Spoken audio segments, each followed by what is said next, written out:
I tried the Nomad Squid Trex for the first time. 55 millimeters, 5 gram.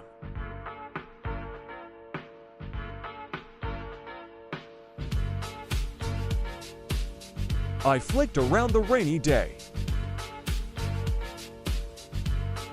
Later that day, it cleared up and I saw some furries.